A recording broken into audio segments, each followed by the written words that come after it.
বাহ ভাবি, তোমাদের বাড়িটা তো অনেক সুন্দর। শোনো, শুধু এই বাড়িটাই সুন্দর না, এই বাড়ির ভিতরে যতগুলো মানুষ আছে সবাই সুন্দর। সেই জন্যই তো আমাদের ভাইরা আমরা এখানে বিয়ে দিছি নাকি? তুমি চাইলে আমি তোমারও একটা ব্যবস্থা করে দিতে পারি। সরি ভাবি, আমার রুচি আবার এত খারাপ না। আউ আউ ভাবি ভাই কি কি শুরু করব? এই যে আম্মা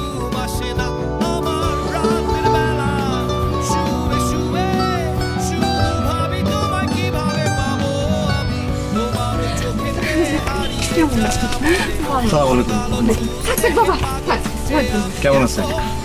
হ্যালো ভাই, কেমন আছেন? কেমন আছেন? পরিচয় করে দিই, সীমারে তো চিনো। এ হইতেছে আমার বড় চাচার মেয়ে সাদিয়া, আর ও হইতেছে আমার ছোট চাচার মেয়ে সামিরা। আর সাদিয়া সামিরা এরা হইতেছে দুইজন আমার দেবর, সুজন আর নয়ন। আপা, দুলাভাই কিন্তু আমার সেই ভালো লাগছে। দেখতে দেবো না কার দুলাভাই? খবরদার, এই দিকে তাকান যাইবো না, এটা কিন্তু বুকড। আশেপাশে গুলোর দিকে তাকাইতে পারো। আচ্ছা দেখি বাবা, তোমার মিষ্টি খাওয়াই দিই।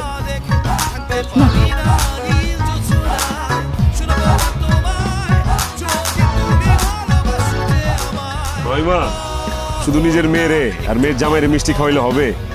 আমাদেরও তো মিষ্টি খেতে মন চায় নাকি? চাই তো চাই। আরে আমি তা কি করছি না, আরে মা দাও না, আমার কাছে দাও। তুমি এসে দুলাভাই আপারে না ভিতরে যাও, দুলাভাই কত কষ্ট করছে। আরে দুলাভাই মিষ্টি কাটে আমি নিয়ে যাচ্ছি। ঠিক আছে, জান ভিতরে জানো দেখতেছিস, দেখতেছি ভেতরে যাই। কিরে সুজন, আশেপাশে পোড়া গন্ধ পাইতেছস? কলিজা পোড়া গন্ধ পাইতেছি। এই বেটা, হুশ করে কথা কবি। কাইটটা ছিঁড়ে একদম লবণ মরিচ লাগে। এই তোরা এমন করে কথা বলতেছিস কেন? এনারা হচ্ছে আমাদের বাড়ির মেহমান। মেহমানরা আসছে, এদের সাথে ভালোভাবে ব্যবহার করতে হবে, ঠিক আছে? অমায়িক ব্যবহার করতে হবে, একদম বাজে কথা বলবে না, ঠিক আছে? হ্যাঁ বিয়াই, আসেন মিষ্টি মুখ করেন, মিষ্টি খাওয়াই দিয়ে।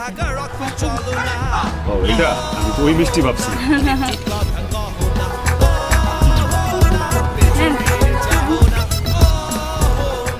সাবাস।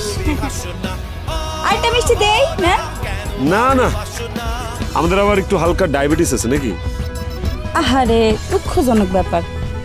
আমগো গ্রামে অবশ্য এই রোগটারে কি বলে জানেন? বহুমূত্র রোগ। অবশ্য চিন্তার কোনো কারণ নাই, একজন ভালো কবিরাজও আছে, চলেন এর কাছে নিয়ে যায়, আপনাদের রোগ সারাই দিব। চলেন চলেন। সুজন ভাইয়া, বুঝতেছি না, ভাইটারে কি এই বাড়িতে বিয়ে করা ভুল করলাম নাকি? হ্যাঁ